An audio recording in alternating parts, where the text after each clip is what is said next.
இருக்குமோ அப்படின்னு. நான் இதெல்லாம் யூஸ் பண்ணதே இல்லைங்க, இதெல்லாம் ஃபஸ்ட் டைமு. சரி, ஆசையாக செஞ்சு பார்ப்போம், எல்லாத்துக்கும் உடனே வந்துடாது இல்லையா, அதனால தான் முயற்சி செஞ்சு பார்ப்போம் அப்படின்னு முயற்சி செஞ்சு பார்த்தேன்.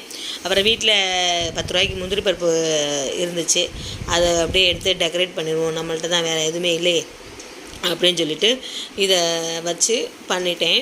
ஃபுல்லாக பண்ணிவிட்டு கிட்டத்தட்ட இப்படி வச்சுட்டு நான் ஒரு கடாயை வச்சு இந்த ஸ்டாண்டு போட்டு 20 நிமிஷமாக நல்லா ஹீட் பண்ணிக்கிட்டேன். ஹையாக வச்சு ஹீட் பண்ணிவிட்டு அதுக்கப்புறம் சிம்மில் வச்சுட்டேன். இதை வச்சதுக்கப்புறம் கொஞ்சம் நேரம் கழித்து பார்க்கலான்ட்டு பார்த்தேன். எவ்வளோ ப்ளஃபியாக வந்துருக்கு பாருங்கள். இங்கே பாருங்கள், வச்சு பார்த்தேன், ஒன்றுமே ஒட்டலைங்க.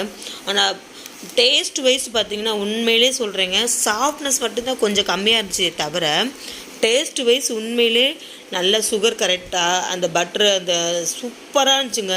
அந்த முந்திரி பருப்போடு அது சாப்பிடும் போது அவ்வளவு டேஸ்ட்டாக இருந்துச்சு. எனக்கு ரொம்ப ரொம்ப பிடிச்சிருந்துச்சுங்க.